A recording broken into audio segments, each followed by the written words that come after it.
안녕하세요. 백상 목사입니다. 오늘은 2월 6일 월요일 아침입니다. 오늘도 하나님의 말씀과 함께 하루를 출발하는 여러분 모두에게 좋으신 하나님의 복되시는 총이 함께 하시기를 바랍니다. 오늘 주신 하나님의 말씀은 마태복음 8장 23절부터 34절까지의 말씀입니다. 오늘 본문의 말씀은 예수님께서 배를 타시고 갈릴리 바다를 건너 거라사 지방에 들어가는 내용을 다루고 있습니다. 오늘 본문에서 놀랍게도 예수님께서 배를 타시고 갈릴리 바다를 지나갈 때 갑자기 큰 노을이 일어나 배가 물에 잠기게 된 장면이 실려 있습니다. 오늘 본문에서는 왜 이런 일이 일어났는지에 관한 언급은 없습니다. 그런데 예수님이 탄 배임에도 불구하고 이처럼 큰 노을이 일어나 물결이 심해져서 배가 물에 잠길 위기에 빠질 수 있었다는 사실을 보여줍니다. 이 본문에서는 이 예수님을 따르고 있던 제자들이 이를 선택한 것이 아닙니다. 예수님의 제자들은 다만 예수님이 가신 길을 따라갔을 뿐입니다. 예수님의 제자들은 예수님께서 오라 하심으로 예수님이 가라 하시고 오라 하신 그 말씀을 따라간 것뿐인데 그들이 주의 말씀을 따라간 곳에 그것도 예수님과 함께 있는 그곳에 큰 물결이 일어나 생명을 위협할 만한 사건을 겪게 된 것입니다. 형제자매 여러분, 우리는 이것을 어떻게 이해합니까? 종종 우리도 주님의 말씀을 따라 살아가고 주님께서 하라 하신 일을 하고 있는 동안에 뜻하지 않은 사건, 사고로 우리가 어려움을 겪을 때가 있다는 것입니다. 가정이 어려워질 수 있고 사업이 힘들 수도 있고 우리가 걸어가는 길에 난관을 만나게 되어서 꼼짝달싹 못할 때도 있는 것입니다. 형제자매 여러분, 분명한 사실은 우리가 주의 말씀에 순종한다는 것은 우리의 삶에 방해꾼이 없어지고 순종하는 삶에는 무문대도가 열려서 모든 일이 형통하게 된다는 것을 의미하는 것이 아니라는 것입니다. 우리가 하나님의 뜻대로 살아가고 하나님의 말씀대로 살아가고 성령의 인도하심을 받는 것은 어려움과 위기, 장애물이 없는 평탄한 길을 가기 위해서 그 길을 걷는 것은 아니라는 것입니다. 우리가 주의 말씀대로 살고 성령의 인도하심을 따라 살아가도 우리의 삶에 뜻하지 않은 어려움과 난관이 올 수 있다는 사실을 본문이 보여주고 있는 것입니다. 두 번째 본문을 통해 또한 알 수 있는 것은 예수님께서 같이 계시는데 이들이 이 생의 위기가 닥치고 생명의 위협이 닥치게 되었을 때 그들은 주님을 향해서 부르짖습니다. 23절부터 25절까지 제가 읽어보겠습니다. 배에 오르심에 제자들이 따랐더니 바다에 큰 노을이 일어나 배가 물결에 덮이게 되었으되 예수께서는 주무시는지라. 그 제자들이 나와 깨우며 이르되 주여 구원하소서 우리가 죽겠나이다. 여러분, 놀라운 사실은 제자들이 큰 위기를 겪게 되었는데 주님께서 주무시고 계셨다는 것입니다.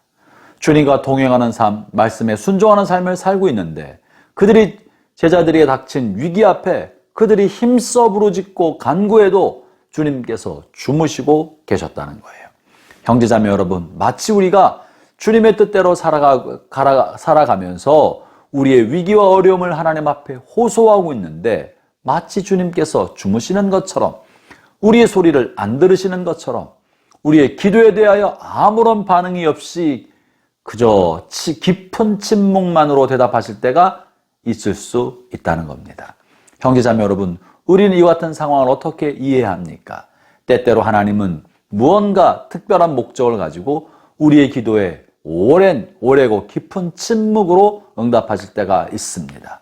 마치 하나님이 주무시는 것처럼 혹은 하나님이 안 계신 상태인 것처럼 하나님이 부재 중인 것처럼 우리에게 아무런 답이 없을 때가 있다는 것을 본문은 말해줍니다. 그러면 이 같은 경우에는 하나님 우리에게 원하시는 것이 무엇일까요? 우리가 하나님의 말씀에 따라 사는데 위기가 닥치고 기도하고 부르짖어도 하나님이 응답이 없을 때 그 다음 절 26절을 볼까요? 예수께서 이르시되 어찌하여 무서워하느냐 믿음이 작은 자들아 하시고 곧 일어나사 바람과 바다를 꾸짖으시니 아주 잔전하게 되거늘. 부르짖고 기도하였으면 주님께서 기도하고 부르짖었으니 일어나서 그저 바람을 꾸짖으시고 노을을 잠잠케 하시는 것으로만 해도 좋은데 문제는 주님께서 제자들을 책망하셨다는 것입니다. 제자들을 책망하셨다는 것은 제자들의 처신이 잘하지 못했다는 것이죠. 제자들이 처신이 주님 앞에 책망받을 만하다는 것입니다. 뭐가 그런 것입니까? 그것은 바로 그들이 무서워했기 때문에, 두려워했기 때문에 그러하다는 것입니다. 형제자매 여러분, 이것을 통해 우리가 무엇을 알 수 있습니까? 이것은 우리가 하나님의 말씀대로 살아가고 성령의 이끌림대로 살아가고 있다면 그 속에서 위기와 어려움, 고난을 겪게 되었을 때 불안해하거나 두려워하지 말라는 것을 말씀하고 계십니다. 우리가 불안과 두려움을 겪게 될 때 이 불안과 두려움은 어디서 온 것입니까? 그것은 우리가 이 환경을 다룰 수 없을 때, 내가 다룰 수 없는 일이 내 앞에 벌어지게 될 때 불안과 두려움이 우리 마음을 사로잡는 것입니다. 이 큰 노을과 파도를 어떻게 제자들이 할 수 있겠습니까? 자신이 할 수 없기 때문에 불안하고 두려워진 것인데 주님은 그것에 대해서도 책망하신 것입니다. 그렇다면 이것은 오늘날 우리의 삶에 어떻게 적용해 볼 수 있겠습니까? 우리가 다룰 수 없는 어려운 일이 생길 때, 우리가 해결할 수 없는 큰 난관을 겪게 되었을 때, 형제자매 여러분, 여러분이 이것을 감당하지 못한다고 하여서 두려워하거나 불안하거나 낙심하지 말라는 것입니다. 그 불안은 당연한 것처럼 여겨지지만 불안해하지 말라는 것입니다. 왜 그렇습니까? 주님의 손에 있다는 것입니다. 주님께서 이것을 컨트롤할 수 있다는 것입니다. 주님께서 이 일에 관여하시고 계신다는 것입니다. 비록 주님께서 기도의 응답이 없이 오랜 침묵과 깊은 부재 속에 있는 것처럼 여겨져도 낙심하거나 불안해하지 말고 주님께 전적으로 내어 맡기라는 것입니다. 형제 자매 여러분, 이 속에서 우리는 예수님의 놀라운 평안을 배우고 예수님이 가지고 계신 그 평안을 우리에게 주기도 원하신다는 사실을 알게 됩니다. 우리의 삶에 어떤 어려움이 생겨도 하나님께서 모든 것을 통제하시고 모든 것을 알고 계시며 모든 것을 하실 수 있기 때문에 합력하여 선을 이루시는 하나님의 섭리를 믿기를 바랍니다. 그 하나님을 믿기 때문에 여러분의 삶에 닥친 위기와 풍랑과 어려움 앞에서도 예수님이 고무를 베고 주무셨던 것처럼 마음의 평안을 누리고 주무시게 되기를 바랍니다. 살든지 죽든지 모든 것은 주님의 손에 있고 그 주님께서는 가장 좋은 방법으로 우리를 이끌어 주시고 가장 좋은 길로 우리에게 제시해 주실 것입니다.